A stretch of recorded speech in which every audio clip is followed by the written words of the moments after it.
Pues vamos a comenzar ya, sí, hemos dado los minutitos de cortesía para que pudierais conectaros todos. Bueno, pues buenos días, bienvenidos a otra jornada más de la sociedad pospandemia, sección que inauguramos en el momento en el que llegó la COVID-19, precisamente para abordar y para reflexionar sobre cómo va a impactar en la sociedad, cómo será el modelo de sociedad que saldrá después de esta crisis mundial. Y hoy vamos a hablar de un tema que todavía no habíamos tocado y que es tema de conversación. Seguramente vosotros habéis estado en reuniones virtuales, eso sí, conversaciones con amigos, familiares, compañeros de trabajo en las que se haya abordado este tema. El papel del Estado, el papel de nuestras libertades, las medidas que se están tomando. Vamos a reflexionar un poquito sobre ello esta mañana. Es complicado porque hay opiniones de todo tipo, obviamente, porque además hay implicaciones de afinidades ideológicas, no afinidades ideológicas. Es un tema que da para hablar mucho. Vamos a encontrar posturas que hablan de que son medidas excesivas las que se están tomando, otras que son medidas al contrario, medidas necesarias por todos. El caso es que la sociedad ha respondido a las medidas que se han abordado por parte de los gobiernos con este confinamiento y hemos renunciado a determinadas libertades por un bien común, por el bien de una parte de la sociedad. Bueno, vamos a hablar de todo esto con Pablo Simón. Va a ser un formato un poco diferente, porque no va a ser una ponencia al uso, donde luego haremos una ronda de preguntas. Queremos que sea una conversación, una charla, un debate, porque va a ser mucho más enriquecedor de esta forma. Somos poquitos, con lo cual nos lo podemos permitir, el poder participar. Os quiero presentar a Pablo. Pablo es profesor de Política Comparada de la Universidad Carlos III de Madrid. Además es investigador, es analista, seguramente le hemos seguido todos en algún momento. Además es autor de Politicón y ha publicado numerosos artículos en revistas especializadas y ha participado en elaboración en distintas publicaciones. Pablo, buenos días. Hola, buenos días.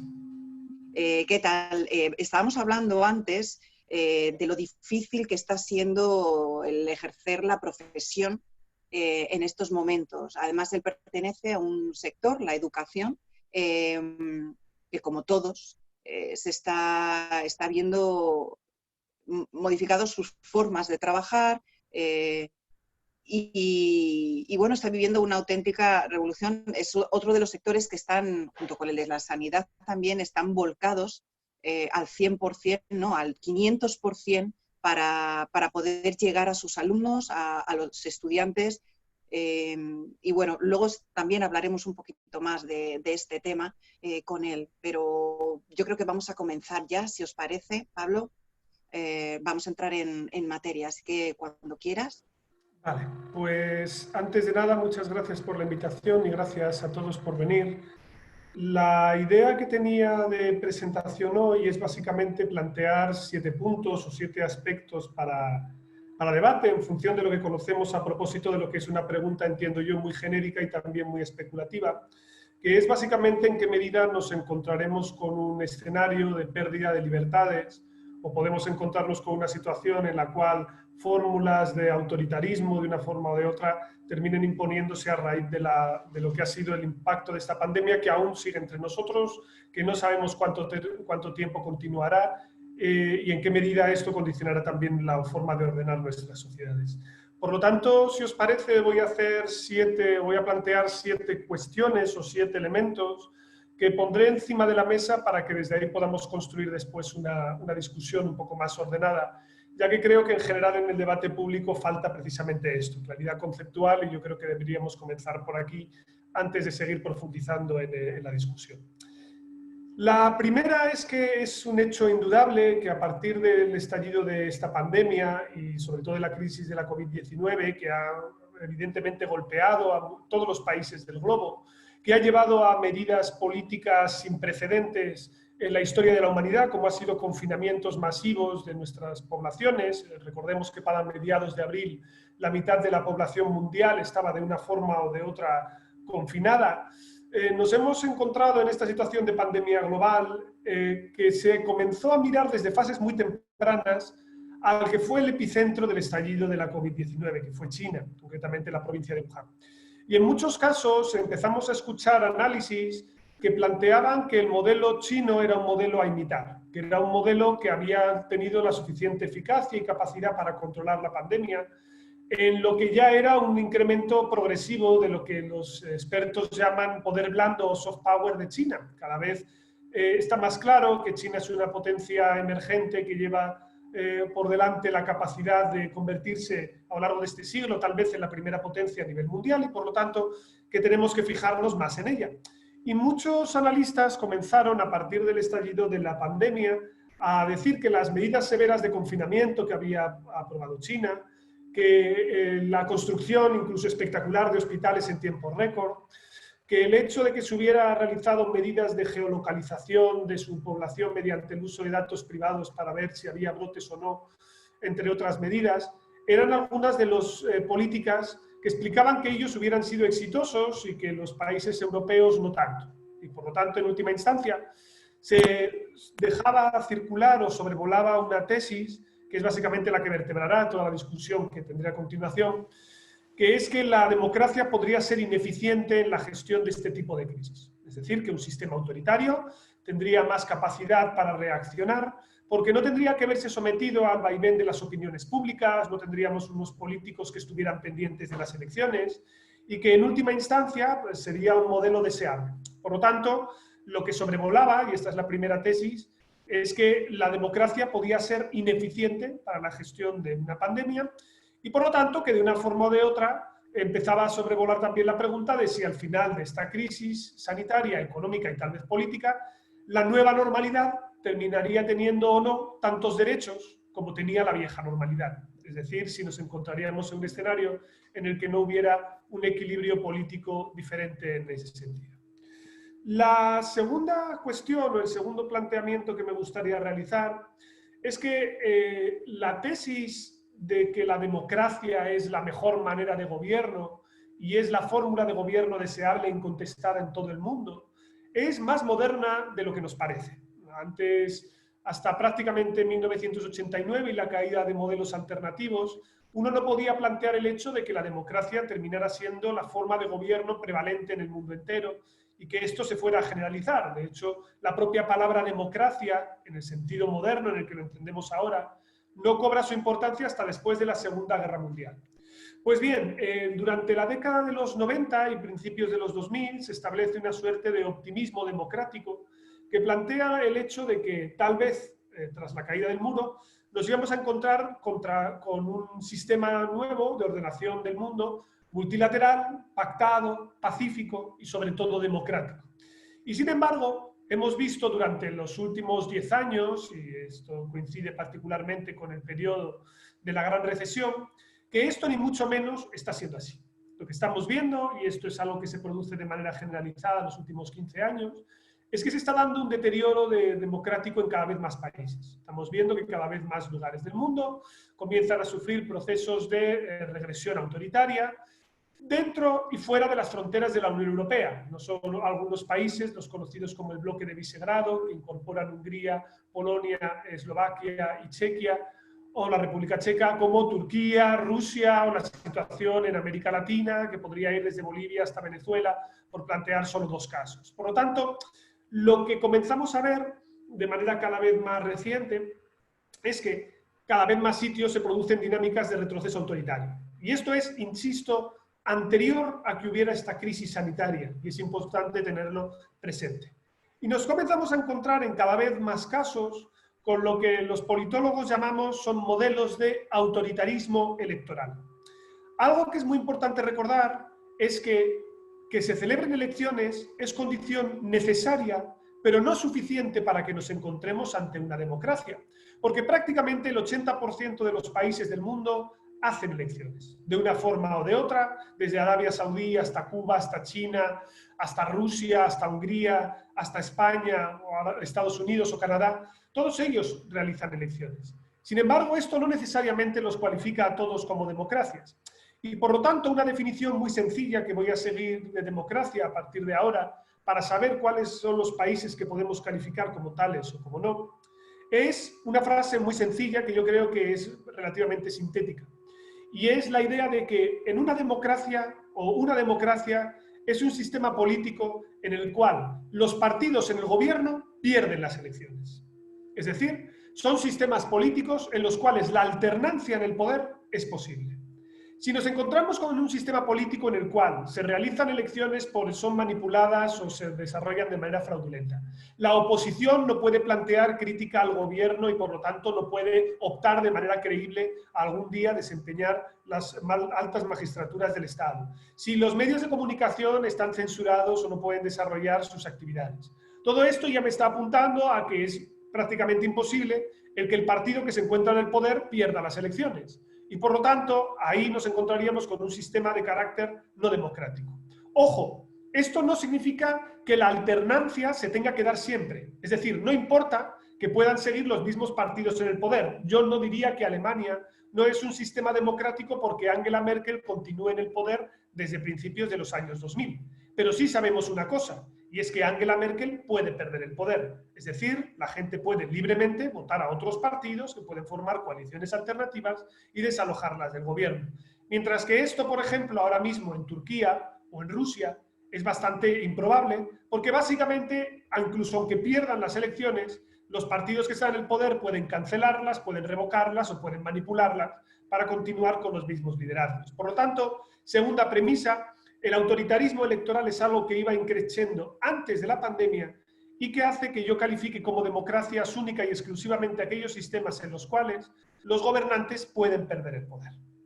La tercera premisa o tercera cuestión que quería plantear es que no todos los sistemas políticos tienen los mismos cortafuegos para que se produzca un retroceso autoritario.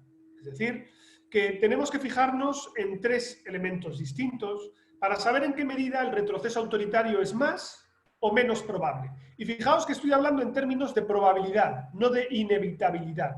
Es decir, estos son cortafuegos que pueden hacer más difícil el que haya un retroceso autoritario, pero no significa que esto impida el que dicho retroceso autoritario se produzca.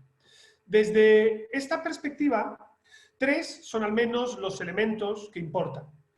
De un lado, los elementos de desarrollo económico, es decir, sabemos que los países más desarrollados económicamente, con más renta per cápita, con mayores niveles de igualdad o de bienestar, suelen ser menos propensos a sufrir retrocesos autoritarios, ¿vale? Es decir, los países del centro y el sur de África, por ejemplo, son mucho más propensos que los países occidentales a sufrir estas dinámicas. Segundo elemento, sabemos que el diseño institucional importa mucho, es decir, sabemos que la variable más importante para impedir que se produzca un retroceso autoritario es en qué medida existen contrapoderes al poder ejecutivo. Es decir, separación de poderes, es decir, una judicatura independiente, un legislativo independiente, unos medios de comunicación independientes, unas burocracias independientes. Todos esos elementos ayudan a que el retroceso autoritario sea menos probable. O dicho de otra forma, puede ser que tengamos a Donald Trump gobernando Estados Unidos y a Jair Bolsonaro gobernando Brasil, pero la institucionalidad de Estados Unidos es mucho más fuerte, es mucho más resistente que la brasileña. Existen más contrapoderes, existe un Congreso que puede ser controlado por la oposición, como ocurre, por ejemplo, ahora en el caso de Estados Unidos, incluso se pueden plantear impeachment. Por lo tanto, aunque tengas un líder que potencialmente pueda tensionar el sistema, es menos probable que dicho retroceso se produzca porque la judicatura, porque el legislativo, porque los medios de comunicación son independientes y pueden fiscalizar bien las tareas desarrolladas por el poder. Y por último, hay un tercer elemento, del cual más tarde hablaré un poco más, que es en qué medida existe un cierto consenso a nivel de los gobernantes sobre cuáles son las prácticas sociales asumibles en democracia y cuáles no lo son. Y desde esta perspectiva hay un cierto consenso básico que es informal, es por lo tanto una institución informal, que se refiere a en qué grado los líderes políticos asumen que hay que respetar el pluralismo social y que hay que, hasta cierto punto, impedir usar el poder para perpetuarse en él. Es decir, que se asume que uno gobierna de manera temporal para llevar adelante su proyecto de sociedad, pero se asume también que, bueno, que hay que respetar el pluralismo político, hay que buscar acuerdos, hay que buscar consensos, que uno representa a una parte de la sociedad y no al todo. Por lo tanto, mi tercera premisa o el tercer componente que quería poner encima de la mesa es que no todos los países son igualmente vulnerables a un retroceso autoritario y que son más probables los retrocesos autoritarios en aquellos países que están menos desarrollados, que tienen menos contrafuertes institucionales, menos separación de poderes, menos independencia judicial o burocrática, y en aquellos lugares en los que las élites tienen menos consenso sobre qué es lo democrático y cuáles son las bases de un cierto pluralismo político. Desde esta perspectiva, la cuarta cuestión que quería plantear es que no solo importan estos elementos institucionales, sino en qué medida la población acepta la legitimidad democrática. Esto es un aspecto fundamental, es un aspecto importantísimo. Y aquí los autores tradicionales, perdón que voy a beber un momento de agua.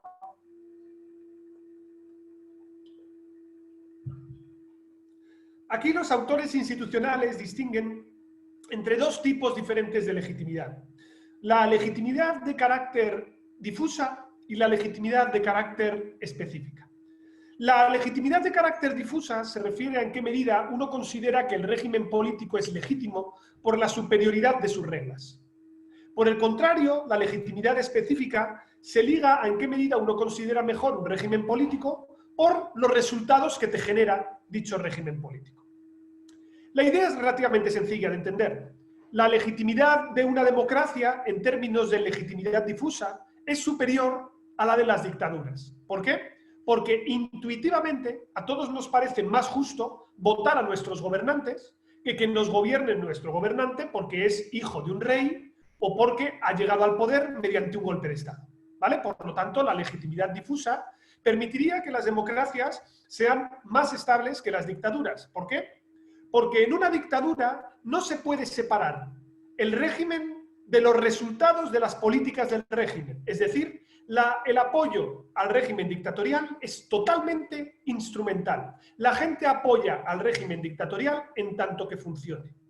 Esto nos ayuda a entender por qué los dictadores siempre insisten mucho en que sus dictaduras permiten que haya crecimiento económico, por qué Francisco Franco insistía en que el franquismo había permitido traer paz, estabilidad y prosperidad a España. Es decir, ligaba la mejora económica a la propia supervivencia del régimen.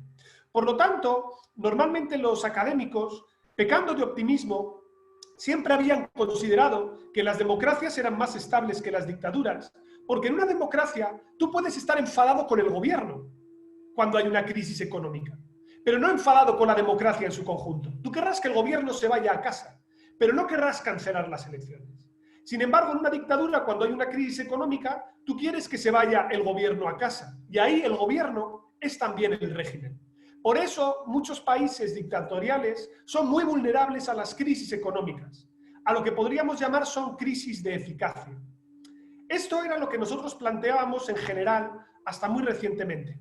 Los estudios, sin embargo, más recientes, los estudios más actualizados, lo que dicen, sin embargo, es que tenemos que ser mucho más cautos, que el apoyo a la democracia también se puede socavar cuando los sistemas políticos no rinden en términos de bienestar. Y lo que dicen los análisis más recientes es que cuidado, que no podemos olvidar la experiencia de entreguerras, que no podemos olvidar que las democracias, si no son capaces de dar resultados en términos de eficacia, también pueden terminar colapsando, y no solo las dictaduras. Esto llevó a muchos estudios y a muchas cautelas para intentar explicar así por qué, por ejemplo, las dictaduras habían crecido a partir de las crisis económicas del año 2008, y lo habíamos visto en general en muchos países del entorno. Entendiendo, por lo tanto, la diferencia entre legitimidad específica y legitimidad difusa, en el apoyo que tiene la opinión pública a la democracia, esto me lleva a hablar de la propia crisis de la pandemia. Y esta es la quinta cuestión que quería poner encima de la mesa. Si falla la eficacia, ¿pueden fallar los niveles de apoyo a la democracia? Pues bien, ya hemos empezado a hacer estudios sobre en qué medida el virus está alterando la percepción de cómo las democracias gestionan la política. Y evidentemente una pandemia sanitaria como esta plantea un dilema entre dos grandes cuestiones, ¿no? Dos grandes dilemas. De un lado, tecnocracia versus política. Es decir, ¿tienen que gobernarnos los técnicos? ¿Tiene que gobernarnos la gente que más sabe de gestionar este tipo de cosas? ¿O tienen que gobernarnos políticos democráticamente electos?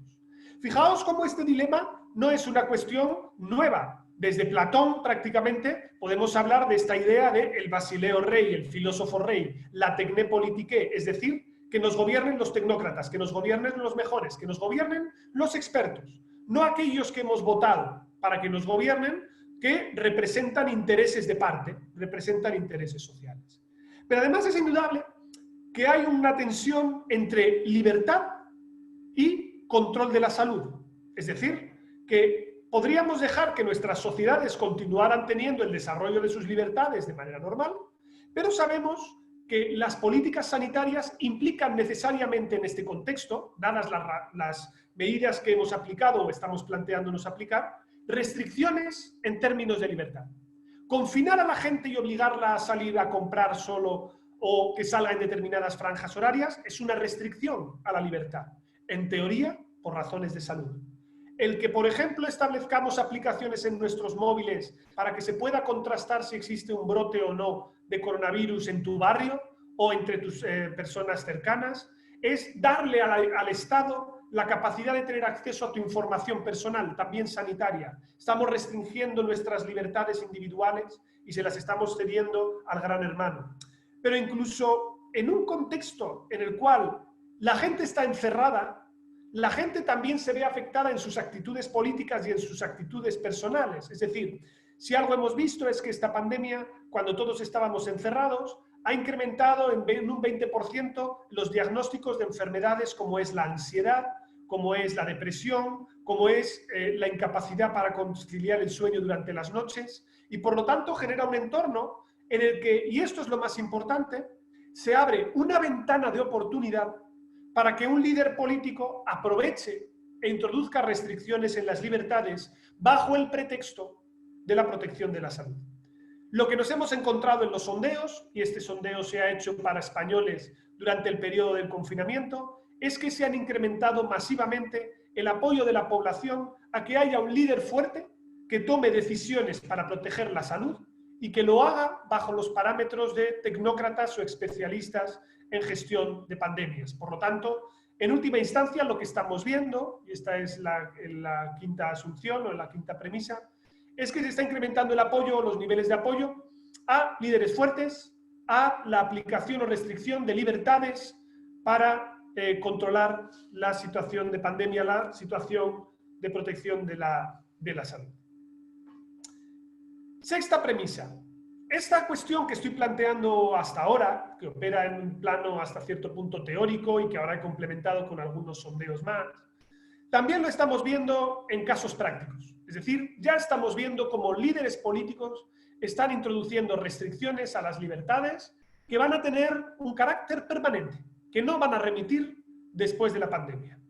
El caso más evidente es Viktor Orbán, primer ministro de Hungría, que ha establecido un periodo de excepción permanente, el cual él decide de manera unilateral cuándo remite o cuándo no, introduciendo además la capacidad para derogar leyes de manera unilateral y permitiéndole además establecer dos nuevos tipos penales de hasta 5 años de prisión para periodistas que desinformen a propósito de lo que es o no es la gestión sanitaria o el coronavirus. Por lo tanto, el gobierno decide cuáles son las informaciones correctas o incorrectas sobre temas de salud y al mismo tiempo penas de prisión de hasta 8 años para aquellos ciudadanos que incumplan lo establecido por las autoridades sanitarias impuestas directamente por el gobierno.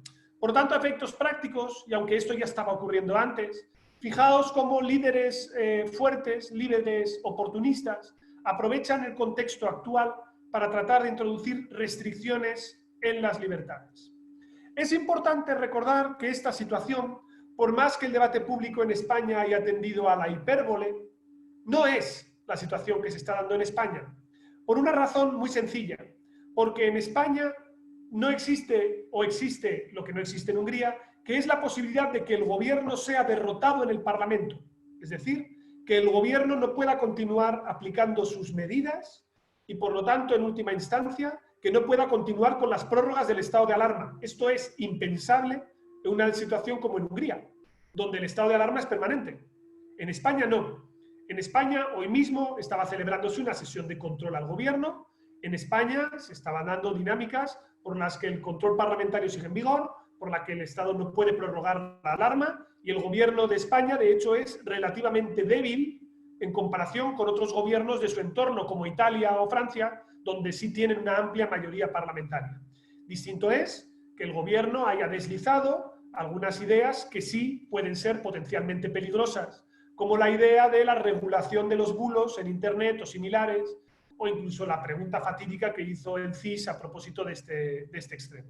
Desde luego, esos elementos, si se llevaran a la práctica, sí podrían hacer que las señales de alarma saltaran, pero el hecho es que el gobierno ni siquiera dispone de los apoyos parlamentarios para poder desarrollarlos. La pregunta es, por lo tanto, ¿por qué los votantes estarían dispuestos a aceptar este retroceso autoritario? ¿Es solo un tema de salud?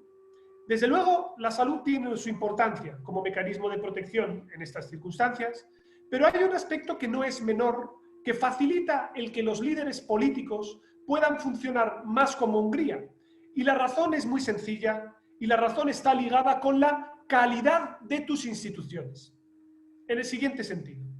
Cuando un país tiene unas calidades institucionales bajas, es decir, cuando hay muchísimo clientelismo, cuando los políticos son corruptos, cuando el Parlamento no funciona bien, cuando los medios de comunicación están comprados por grandes corporaciones mediáticas, etc., ¿esto qué es lo que hace? Esto lo que hace es que la gente esté, en general, más insatisfecha con su sistema político. Y por lo tanto esto facilita el que el gobierno lo tenga más sencillo para poder acabar con la oposición, para poder acabar con los medios de comunicación, para poder politizar la justicia. Es decir, lo que tiene que interpelar a los demócratas no es solo el estar alerta sobre las cuestiones del gobierno, sino el cuidar la calidad de sus instituciones. Cuando la gente percibe que tus tribunales de justicia son imparciales, la gente defenderá que los gobiernos no politicen la justicia. Cuando la gente percibe que la justicia ya está politizada, es más fácil el que la gente esté dispuesta a aceptar que los gobiernos puedan meter mano en la justicia, porque dicen, al fin y al cabo, si no la mete este gobierno, ya la meterá el otro, porque la justicia simplemente es de parte. Por eso, la interpelación clave aquí es a los demócratas y sobre todo a cuidar la calidad de las instituciones para asegurarse de que las democracias sean sostenibles.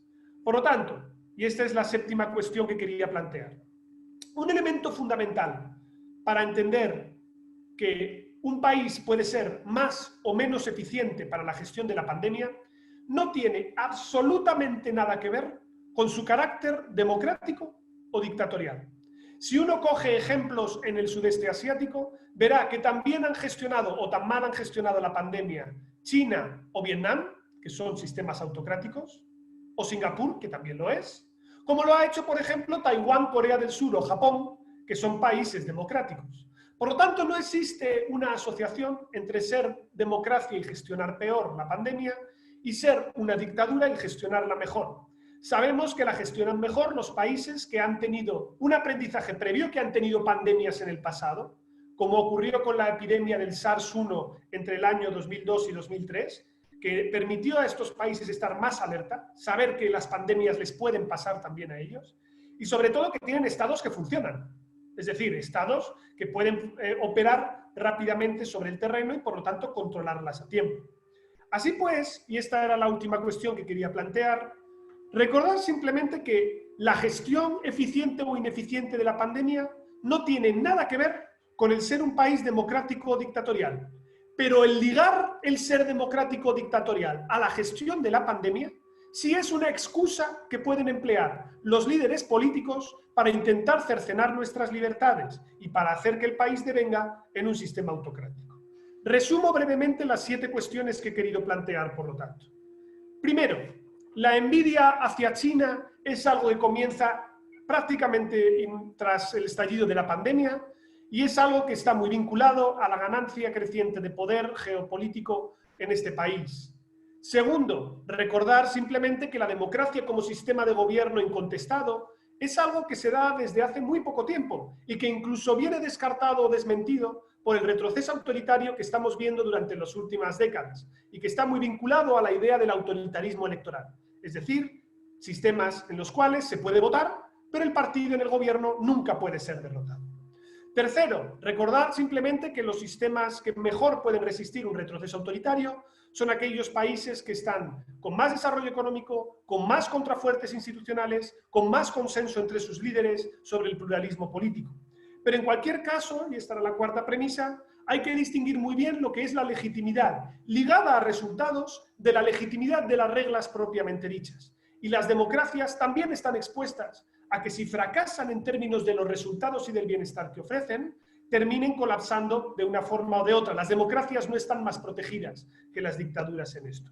Así pues, y esta era la quinta cuestión que he planteado, los sistemas como el español, los sistemas en todo el mundo, están expuestos a que en una situación de pandemia en la que se refuerza la idea de que hay que actuar para proteger la salud restringiendo libertades, hay que actuar más en manos de expertos y no de políticos electos, efectivamente se produce, es decir, se da esta situación de incremento a esas salidas, tal como estamos viendo en todos los sondeos. Y sexto, que esto es algo que hay países que ya lo están aprovechando, como por ejemplo el caso de Hungría, para justificar desmantelamiento de contrafuertes y contrapoderes democráticos, precisamente por la deficiente calidad que tienen sus instituciones. Así pues, y con esto ya lo dejo, recordad simplemente que la eficacia o no en la gestión de la pandemia nada tiene que ver, insisto, nada tiene que ver con el carácter democrático o autoritario del régimen. La pregunta en cualquier caso es, ¿estamos dispuestos los ciudadanos a que haya la aceptación de que la nueva normalidad tenga menos libertades que la vieja normalidad? ¿Estamos dispuestos a dar a nuestros líderes políticos la ventana de oportunidad que supone esta crisis para el retroceso autoritario? Eso es una respuesta a la cual solo nosotros podemos dar una solución concluyente, pero que en cualquier caso es una pregunta o son preguntas que nos acompañarán durante las próximas semanas y meses. Gracias, lo dejo aquí. Muchísimas gracias, Pablo. Muy bien estructurado y muchos temas planteados con muy buen análisis. Antes de empezar a abrir el turno de conversación, de preguntas a través del chat o, como sabéis, nos lo indicáis y vamos abriendo los micros, yo te quería decir un par de cosas, ¿no? Quería plantear.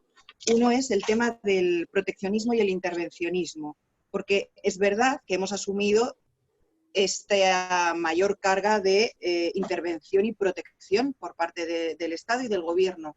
Y tengo la sensación de que sí que será uno de los aspectos que continúen una vez superada la pandemia, o no, no lo sé, quería saber tu opinión. Estoy hablando, pues, el caso, por ejemplo, de la industria sanitaria, ¿no? Es decir, se asume que el Estado va a seguir cuidando para prevenir una posible segunda ola, pues interviniendo el tema de los equipamientos médicos para que haya, bueno, asegurar el suministro de material, o por ejemplo el tema de de poder traer de nuevo estas industrias a aspectos más locales, ¿no? No sé, ¿cómo lo ves tú esto? Bueno, si hay algo que sabemos casi con total seguridad es que efectivamente vamos hacia un modelo de capitalismo de Estado. Es decir, las críticas contra la hiperglobalización, el incremento del proteccionismo, las demandas porque directamente se intervenga más por parte del Estado de la economía, es algo que venía dándose desde como poco la última década, desde los efectos de la gran recesión. Y los votantes ya estaban optando por partidos que proponían recuperar el control, desde el Brexit hasta Trump, hasta las dinámicas arancelarias que se están viendo en todo el mundo. Por lo tanto, esto ya se daba antes de la crisis. La crisis del coronavirus realmente lo que sirve es como un túnel del tiempo, que a mi juicio lo que va a hacer es acelerar todavía más esas dinámicas, en la que el Estado va a intervenir muchísimo más en economía, en la que el Estado ya está, de hecho, asumiendo que se tiene que endeudar masivamente para tratar de paliar los efectos de la crisis económica. Y lo estamos viendo en todo el mundo. En todo el mundo. La mitad de las ayudas que se han dado a empresas, no solo en stocks sanitarios, se han dado en Alemania. Francia interviene en la industria del automóvil. Italia interviene en las aerolíneas para que no quiebren. Por lo tanto, el Estado va a jugar un papel muchísimo más importante en economía, no solo por lo que toca a la gestión de los stocks sanitarios, sino también en general. Y esto conecta con lo que yo entiendo es un proceso de soberanismo creciente que es consustancial a una época en la que nos vamos a mover en un entorno mucho más incierto desde la perspectiva internacional. El orden multilateral se está rompiendo, los estados van a intervenir más, se van a, por supuesto, a relocalizar empresas, algunas empresas que estaban en otros sitios van a volver otra vez a los lugares de origen, para no tener tanta fragilidad en la exposición si hubiera nuevos confinamientos. Vamos a ver que algunas industrias estratégicas, como por ejemplo la sanitaria, va a ser directamente participada por el Estado para que estas situaciones no se vuelvan a producir. O sea que yo creo que esta tendencia es bastante clara, que se va a dar, y yo considero que es una aceleración de dinámicas que ya existían antes de la propia pandemia. Y por otro lado, yo también hago una reflexión antes de dar paso a los asistentes a la charla, y es el tema del papel de nuestro como sociedad, porque hemos renunciado a estos derechos, pero no solamente hemos renunciado a unos derechos, a unas libertades. No nos preocupa tanto que se hayan dejado de votar en momentos que teníamos ya las elecciones a la vista en determinadas comunidades, sino estoy hablando de la renuncia de cosas muy básicas como ganar un sueldo. Es decir, la sociedad hemos asumido de muy buena gana, y no por una parte, es verdad que ha habido un estado de alarma, así se nos ha impuesto, pero nosotros hemos recibido de buen grado el renunciar a nuestro trabajo, a renunciar a nuestras empresas. El número de parados, de desempleados que va a salir de esta crisis dentro de unos meses, las cifras son alarmantes. El número de negocios que se han tenido que cerrar, de empresarios, de pequeñas empresas que daban trabajo a varias familias, el número de estas empresas también que han quebrado y que quebrarán en los próximos meses, porque no serán capaces de adaptar sus modelos de negocio, el que ha sobrevivido ahora pero no sobrevive a los siguientes meses. Bueno, toda esta situación nosotros la hemos asumido. ¿Por qué? Porque somos una sociedad altruista, por miedo. Hemos tenido miedo a enfermar nosotros, a enfermar un familiar, porque sí que hemos sentido esa intervención del Estado de una forma que nos ha,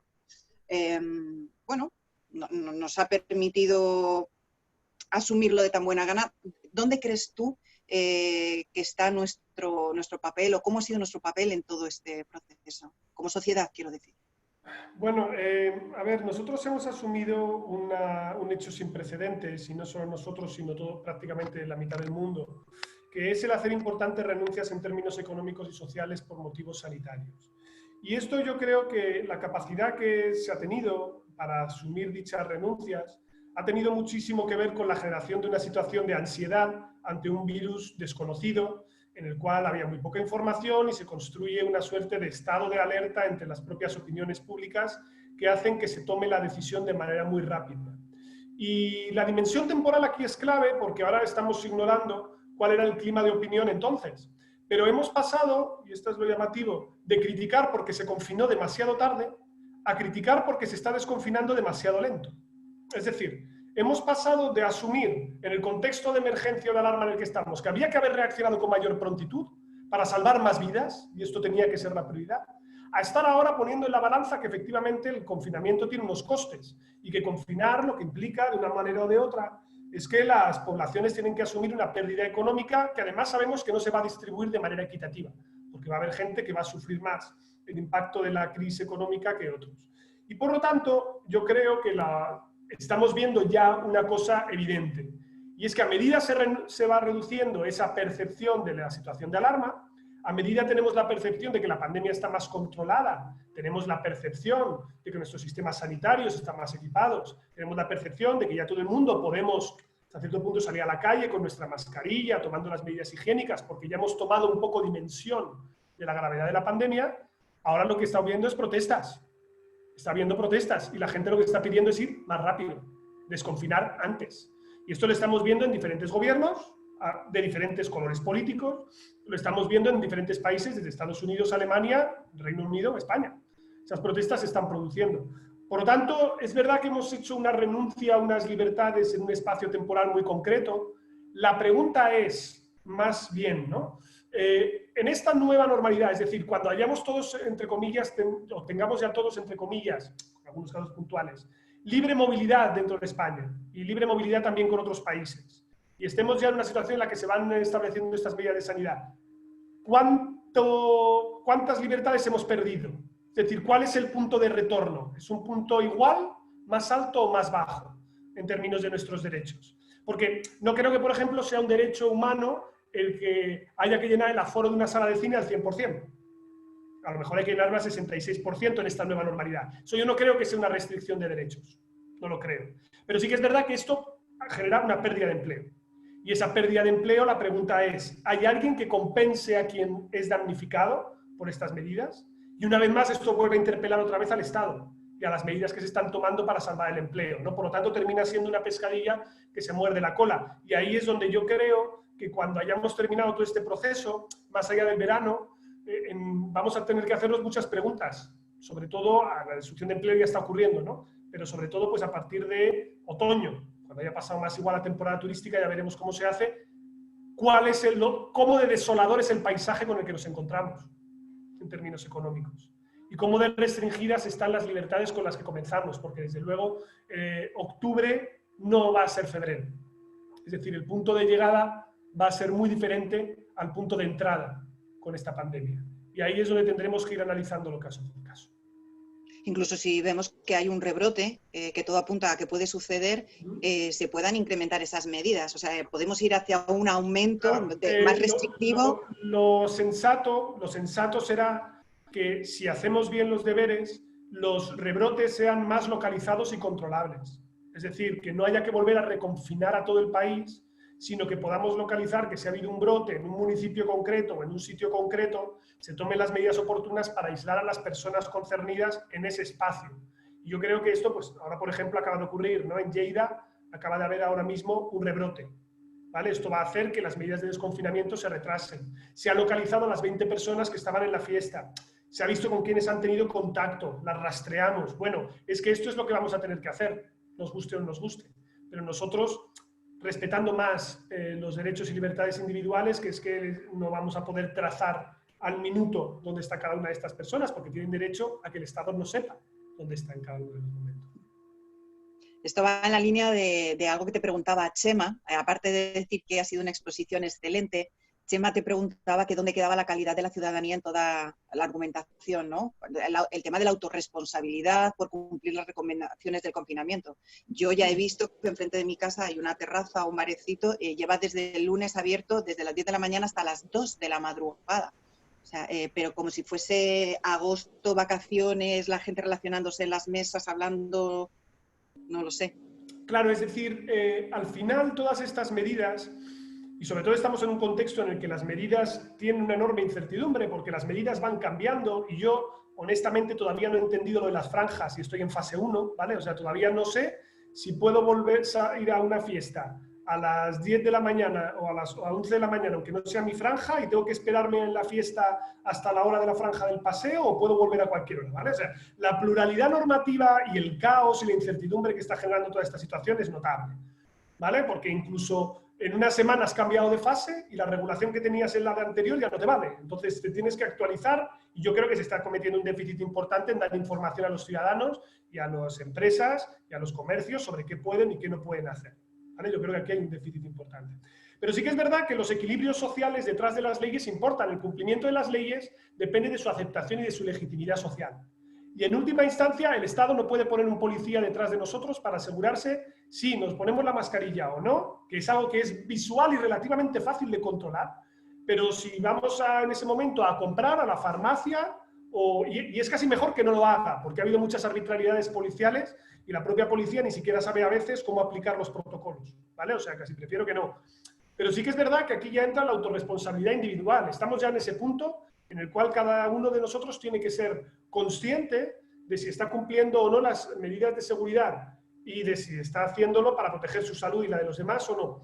Y ahí es también donde los propios establecimientos pues tienen un dilema, ¿no? Que es claro, si yo no abro toda la terraza, tengo pérdidas, pero al mismo tiempo, si hay un brote en mi establecimiento, voy a tener que cerrar. O sea que, en el fondo, yo creo que a veces se peca de inconsciencia buscando la maximización del beneficio en el corto plazo, y ahí de nuevo, yo creo que las autoridades tienen que advertir mucho más. Yo creo que no se está tomando suficiente conciencia, no solo del coronavirus, porque por desgracia nos fijamos solo en la tasa de mortalidad, pero la gente que se recupera del coronavirus tiene secuelas importantes. Muchas tienen secuelas importantes. Y yo creo que no se es consciente de que este virus es muy serio, sabemos todavía muy poco y tenemos que extremar las medidas de cautela, sobre todo cuando algunas son muy sencillas de aplicar. Otra cosa es cuando estamos hablando de regulaciones locas, ¿no? Pero algunas tan sencillas como el lavado frecuente de manos, la distancia social, la mascarilla, pues yo creo que son fáciles de aplicar y muy recomendables.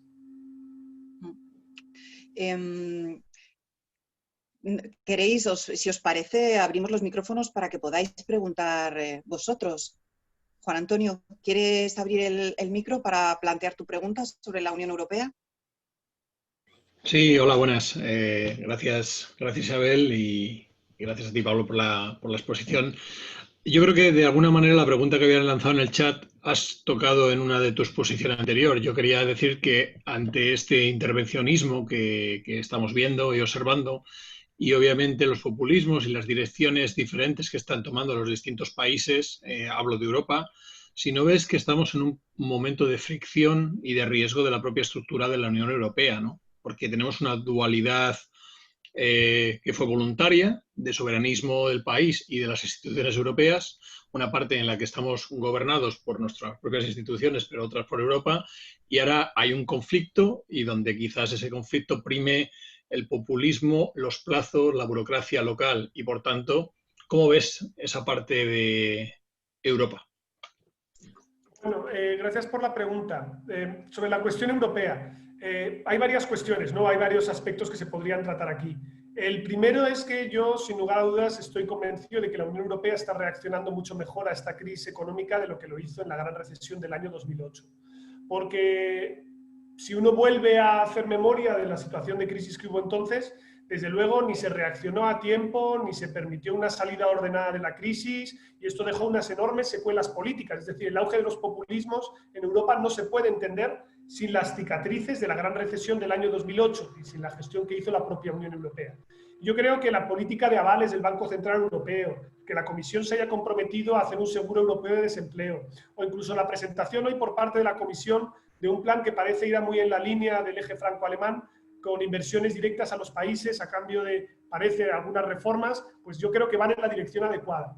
Lo que ocurre, y esto es cierto, es que estamos en un momento en el que la Unión Europea más que nunca se juega cuál va a ser su papel en el mundo, porque estamos en una situación de equilibrio geopolítico entre dos grandes superpotencias, que van a ser Estados Unidos y China, y en la que la Unión Europea es la única que sigue teniendo o sigue creyendo en el multilateralismo y en estándares de derechos humanos y medioambientales que puedan ser asumibles a nivel global. Por lo tanto, es verdad, como tú bien apuntas, que aquí nos encontramos con una dualidad, y es que si la gestión de la crisis económica se hace mal, y esto es lo que pasó en la gran recesión, pero sus efectos no serían inmediatos, serán más diferidos en el tiempo, lo que terminaremos viendo es que la gente vota a partidos extremos en sus respectivos parlamentos, y esto lo que termina haciendo es que la Unión Europea se colapse por sus pies. O sea, al final no haya gobiernos que apoyen la continuidad de las políticas que le dan aliento.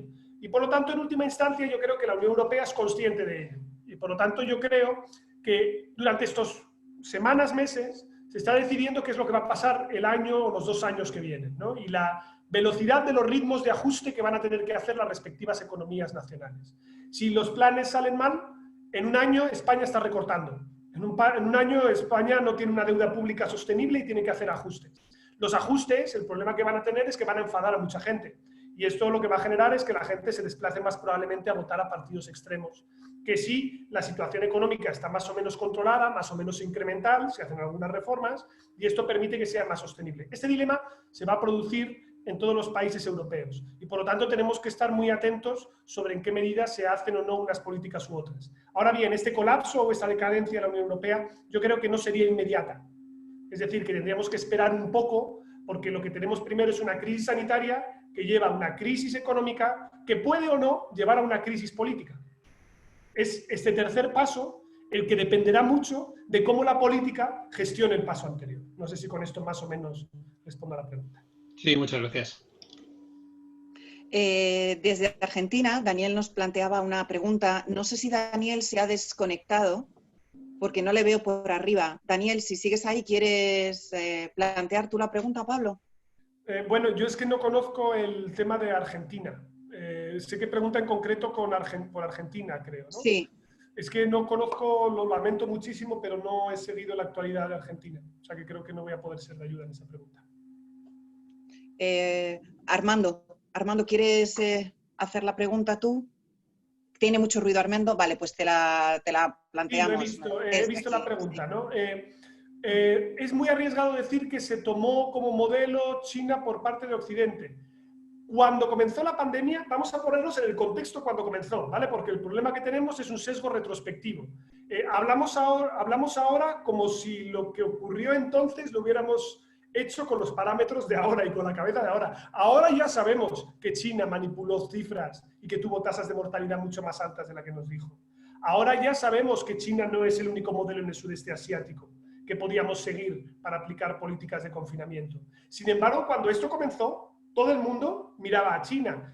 Muchos de los divulgadores lo que hacían era decir, tenemos que fijarnos en lo que se está haciendo en Wuhan, hay que bloquear provincias enteras, hay que impedir que la gente salga de casa y que el ejército lleve las medicinas y la comida a las casas. Hay que seguir este tipo de políticas. Esto era lo que se planteó al principio de la pandemia, que después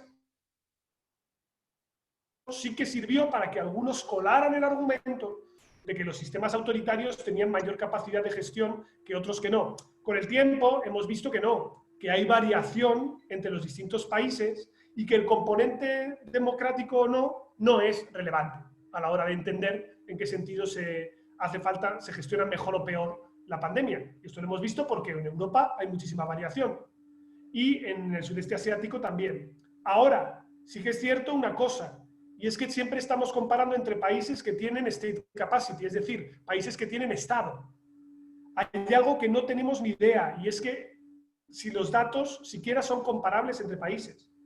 Yo no tengo ni idea de la tasa de mortalidad que hay por coronavirus en Nigeria o Tanzania. Yo no tengo ni idea de si los datos que se están reportando en Brasil ahora mismo, por ejemplo, son correctos o incorrectos. Las estimaciones dicen que podemos estar infraestimando la mortalidad del coronavirus por país entre un 40 y un 60%. ¿Vale? Por lo tanto, que no es tan sencillo el comparar muchas veces entre países y decir, ¿tú lo has hecho bien o tú lo has hecho mal? Porque una cosa es quién se anticipó e impidió que tuviera brotes en su país, y otra cosa es, cuando tuvo el brote, quién gestionó mejor o peor el brote para que hubiera menos extensión del mismo y fuera más rápidamente controlado.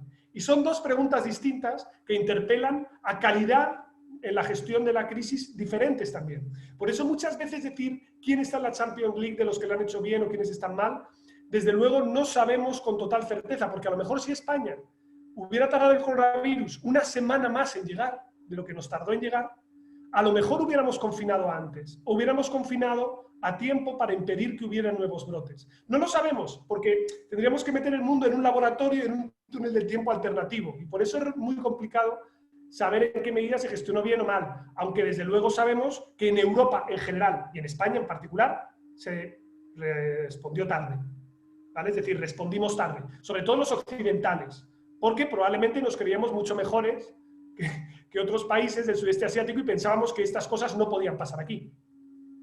Esto puede ser que pase allí, pero no puede pasar aquí. Bueno, lo lamento mucho, pero sí que puede pasar aquí porque ha pasado en todo el mundo. Arturo, ¿quieres abrir el micrófono? Así te escuchamos un poquito. Sentimos que estáis al otro lado. ¿Me oyes? Sí, se te oye bien, sí. Ah, vale. No, bueno, está ahí. La pregunta es, estas críticas tan exageradas que hay en el Parlamento hablando de dictadura democrática de una forma, no sé si irresponsable, nosotros que en España tendemos a actuar mucho como hooligans o conmigo contra mí, ¿no crees que los políticos no están siendo muy responsables? Porque en un sistema como el nuestro el gobierno va a cambiar en algún momento y si la población empieza, bueno, a considerar que se puede saltar las normas, bueno, pues hoy será contra un gobierno, mañana contra otro, pasado contra otro. No hay mucho riesgo en este tipo de declaraciones y no están siendo todos los partidos políticos muy responsables bueno, pues no sé si en influir o sí, en influir a que la gente acabe pensando de esta manera y que esto sí que va a arriesgar mucho más la democracia que cualquier otra cosa. Sí, gracias por la pregunta. Yo lo que estoy convencido es que de dos cosas, ¿no? La primera es que la polarización política y afectiva que estamos viviendo en España, que es muy alta incluso en comparación con otros países del entorno, no quita un hecho que para mí es indudable. No hay diferencias políticas entre los partidos en cómo hubieran gestionado la pandemia. Esto lo afirmo con total rotundidad. Me da igual que hubiera habido un gobierno de PP, un gobierno de PSOE, me da exactamente lo mismo. Es que todos han seguido el mismo manual en todo el mundo, independientemente de su color político. Lo que sí está habiendo es un extrema, digamos así, se están extremando las distancias políticas entre los propios agentes de manera interesada o de manera artificial, ¿vale? Porque no hay un debate sobre medidas concretas. Está habiendo un debate que lo que niega es no lo bien o mal aplicado de la medida, sino lo justo o lo injusto de que te gobierne quien está aplicando la medida. Es decir, estamos criticando al gestor, no estamos criticando la gestión. Y esto se conecta con el segundo elemento que yo sí considero erosiona la calidad democrática del debate en nuestro país, que es nuestra terrible tendencia a la hipérbole. No hay nada que venga mejor al gobierno y a la oposición que la hipérbole constante. Claro, si tienes a la oposición diciendo que estamos ante un gobierno asesino y genocida que está acabando con las libertades en nuestro país, esto algo, todo el mundo dice, bueno, cualquier persona sensata dice, pues esto no parece porque te manifestaste contra el gobierno el pasado sábado, es muy raro que esto pase en una dictadura, ¿no? El problema es que esto le viene al gobierno de manera maravillosa para escaquearse sobre las críticas legítimas que se pueden hacer a su gestión. Puede haber muchas críticas legítimas y razonables y sensatas que se pueden hacer a su gestión, pero como tú estás planteando en este contexto la hipérbole, esto le permite escaparse. Y al mismo tiempo, la oposición lo que piensa es que con la hipérbole continuada y con un gobierno enfrente que no quiere pactar con nadie,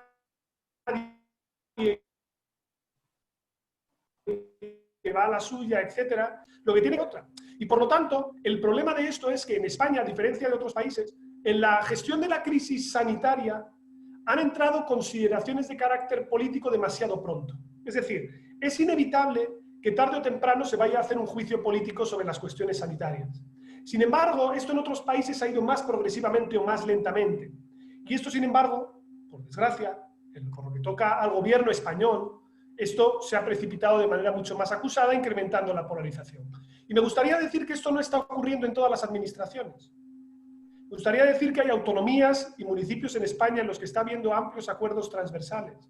Como hablar del Ayuntamiento de Madrid o de la Comunidad de Castilla y León, por poner dos ejemplos concretos, de lugares en los que está habiendo acuerdo entre todos, con diferentes gobiernos y sin polemizar con el gobierno nacional, para gestionar esto ahora de la mejor manera que se pueda. Porque si no somos capaces de entender o de tender consensos en circunstancias en las que estamos hablando de 30.000 personas fallecidas y con una crisis económica de caballo a la vuelta de la esquina, yo no sé en qué contexto vamos a ser capaces de ponernos de acuerdo, porque si no lo somos en este, yo ya renuncio totalmente. Gracias. Pero es que la hipérbole, gracias, muchísimas gracias, Arturo. Pero el problema es que la hipérbole acaba calando, ¿no? Tenemos la sensación de que al final es por sacar un poquito de rédito de todo esto, da igual, diga lo que diga, porque al final eso que se dice sí que cala. Acabas de decir que cualquier persona un poco sensata se está viendo que no se coartan las libertades, que puedes seguir saliendo a manifestarte sin ningún problema. Entonces, sí, apelamos a la sensatez, pero sin embargo vemos que los apoyos de determinada parte que utiliza esa hipérbole suman y suman y suman. No, está claro, ¿eh? Y esto es lo que nos puede ayudar a entender por qué hay tanta estabilidad electoral. Es decir, si miráis todas las encuestas ahora mismo, prácticamente todas te dicen que el bloque de izquierdas y el bloque de derechas están estables.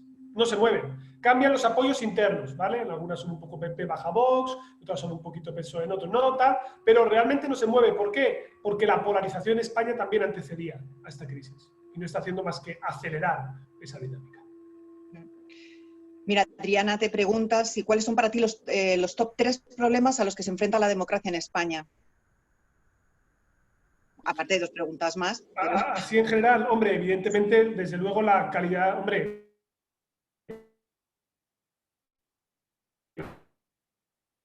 la crisis económica va a ser un reto ahora, ¿no? Tenemos una administración que no funciona bien, tenemos déficits de transparencia, tenemos problemas sostenidos de preocupación y de descrédito de la clase política. Todos esos elementos, desde luego, son reformas pendientes y en las que yo no veo suficiente impulso. Es decir, yo creo que incluso el gobierno actual mismamente está siendo demasiado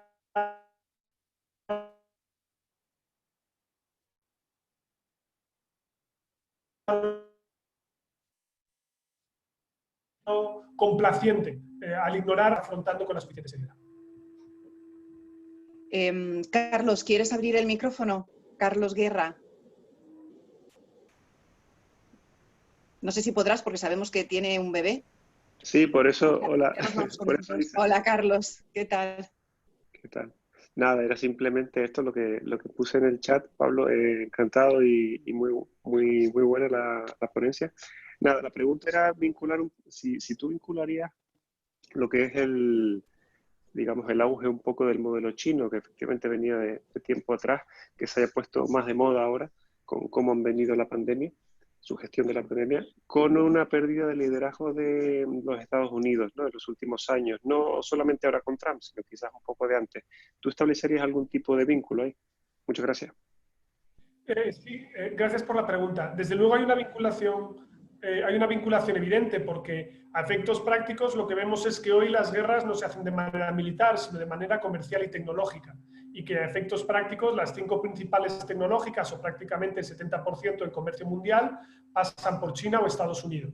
Por tanto, a efectos prácticos lo que estamos viendo es la decadencia de Occidente en general y sobre todo una pérdida de poder relativo de los Estados Unidos y un incremento del poder chino, que se traduce también en poder duro y poder blando, es decir, poder duro desde la perspectiva comercial, es la fábrica del mundo, es el lugar en el que hay importantísimos impactos tecnológicos, en el que esto que se decía que China solo iba a competir en bajos precios y salarios, etcétera, bueno, pues ya estamos viendo que te instala el 5G y Huawei y todos estos, pues tiene un impacto, ¿no? Todos estos elementos ya sabemos que se están produciendo, sino que también tiene un poder blando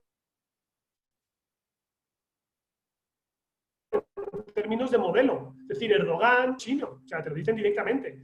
Te dicen que ese es el modelo por el que quieren transitar y se avanza más, por lo tanto, hacia dinámicas de capitalismo de Estado, en el cual sí, reglas de libre comercio para todos menos para mí, en el que el Estado tiene una participación importante en la economía y prioriza a sus campeones nacionales. Algo que ya se estaba dando desde antes de la pandemia, pero que yo creo que con esto se va a acelerar. Y me da igual que las elecciones las gane Trump o las gane Biden en noviembre, ¿vale? Esto es una dinámica que yo creo que es estructural y consustancial a una nueva bipolaridad entre estos dos, en los que el tercer polo, que puede ser la Unión Europea, veremos si está o no está. Eso ya lo decidiremos en estos meses, pero desde luego que yo creo que tiene su importancia, por lo tanto los 2 elementos están conectados. Ojo, que no significa que el coronavirus vaya a llevar al ascenso inevitable de China, ¿vale? Es decir, China va a tener una caída de su PIB por primera vez desde la revolución cultural del 68, la va a tener este año, que va a ser, creo que no recuerdo si era del 6. Esto es la primera vez que retrocede la economía china. Claro, esto es un golpe, pero en cualquier caso yo creo que lo que servirá es para acelerar las dinámicas de hegemonía, porque al final la crisis va a ser global, no va a afectar solo a China. Y si China tiene una crisis, el mundo va detrás. Muchísimas gracias por tu pregunta, Carlos. Bueno, pues yo creo que seguiríamos hablando, creo que la gente quiere seguir participando en el chat y seguiríamos hablando contigo muchísimo más rato, Pablo, porque es un lujo poder contar contigo en nuestro espacio del Centro de Innovación Experimental de The Valley. Sabemos que estás liadísimo, lo comentábamos tú y yo antes de entrar en abierto. y que estás a tope, así que no queremos robarte más tiempo.